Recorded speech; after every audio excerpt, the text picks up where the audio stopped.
Pasti semua kita punya pemahaman yang beda-beda tentang anak. Ada orang yang berpendapat bahwa anak itu adalah anugerah Tuhan, sehingga kadang orang berpikir bahwa biar kerja uang banyak lagi, tapi kalau tidak ada anak maka kayaknya kurang lengkap.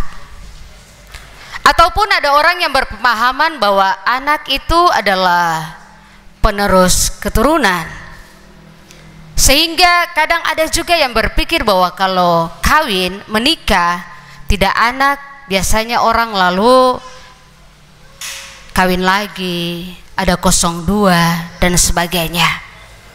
Ataupun ada orang yang berpikir bahwa anak itu adalah raport daripada orang tua. Dikatakan demikian karena misalnya kalau ada anak-anak yang pemabuk, kadang orang lalu bertanya, dia pung papa persapa?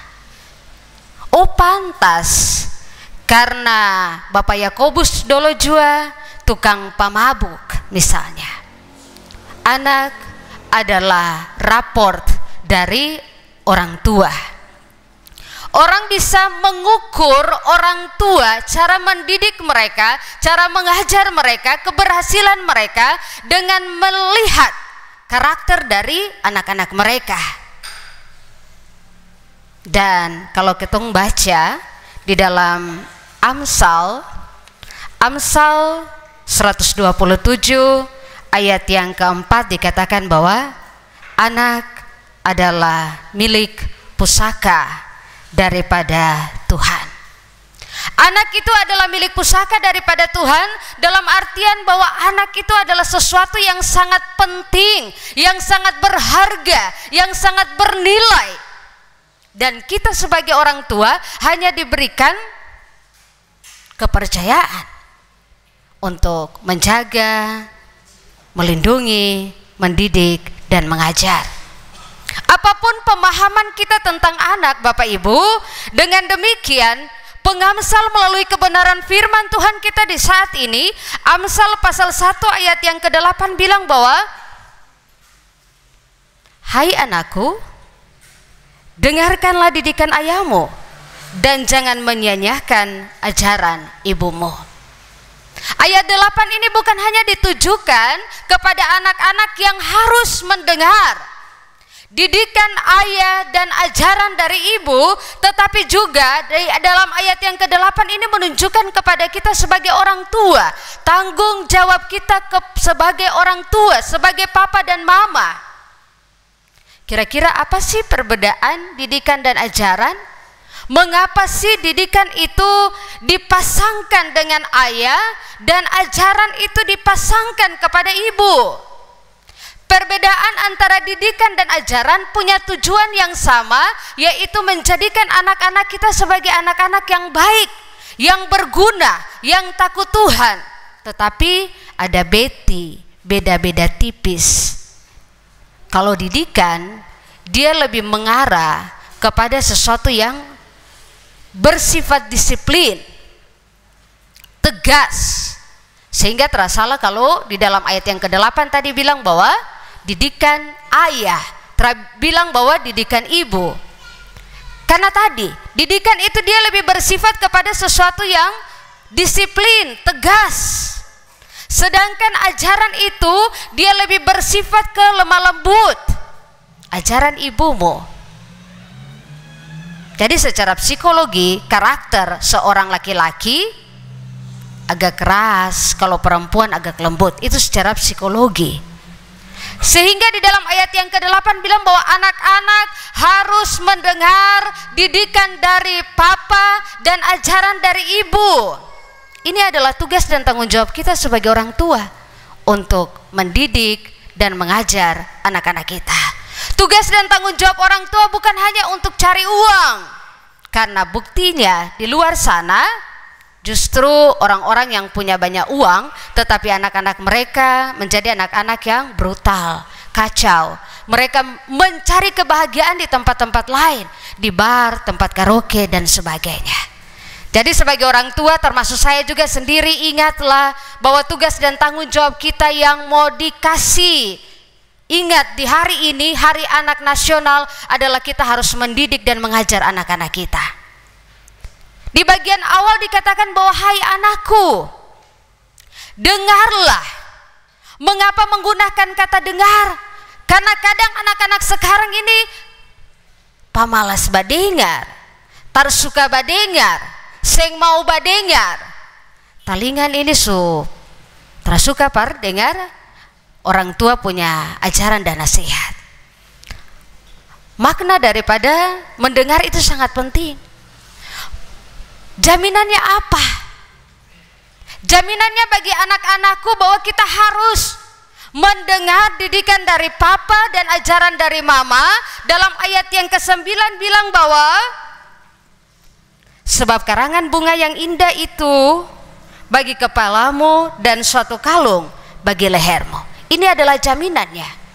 Kalau kita mendengar didikan dari papa, ajaran dari mama, dengar-dengaran, taat orang tua, jaminannya kita akan mendapat mahkota kemuliaan, karangan bunga pada kepalamu dan kalung pada lehermu. Sesuatu yang berharga, dapat berkat. Orang Ambon bilang kalau dengar-dengaran orang tua pasti dapat hidup, punya masa depan. Kuncinya harus dengar-dengaran kepada orang tua. Bapak Ibu jemaat yang diberkati oleh Tuhan kita Yesus Kristus, sedangkan dengan ajaran didikan daripada orang tua, maka dalam ayat 10 bilang bahwa, hai anakku, jikalau orang berdosa hendak membujuk engkau, janganlah engkau menurut. Dalam artian bahwa kalau kita sebagai orang tua mendidik anak-anak kita dengan baik, mengajar anak-anak kita dengan benar, ke depan nanti mereka tidak akan terpengaruh dengan berbagai macam tawaran, dengan berbagai macam godaan. Mereka tidak akan gampang terpengaruh. Anak itu ibarat kertas putih.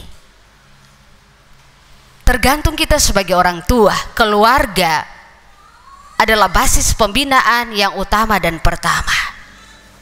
Orang tua adalah guru yang pertama bagi anak-anak kita.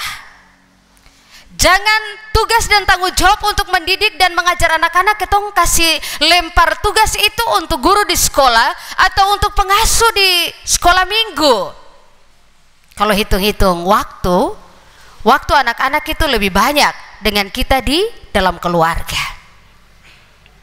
Usia 0 sampai 6 tahun itu adalah golden age, usia keemasan. Mereka harus diisi dengan hal-hal yang baik. Yang tadi Mazmur 127 ayat yang kelima bilang bahwa isi tabung panah itu sampai penuh, supaya ke depan kita tidak akan mendapat malu.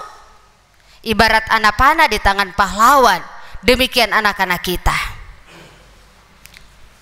Kalau kita isi anak panah itu sampai penuh, ke depan mereka tidak akan mempermalukan kita. Kita justru sebaliknya kita akan bangga dengan apa yang mereka lakukan. Jadi dalam mendidik anak-anak tidak bisa istilah nanti kong. Sabar dulu, dong masih kecil, dong belum tahu apa-apa, dong belum tahu mana yang baik, mana yang terbaik. Tidak bisa. Justru belajar dari bambu.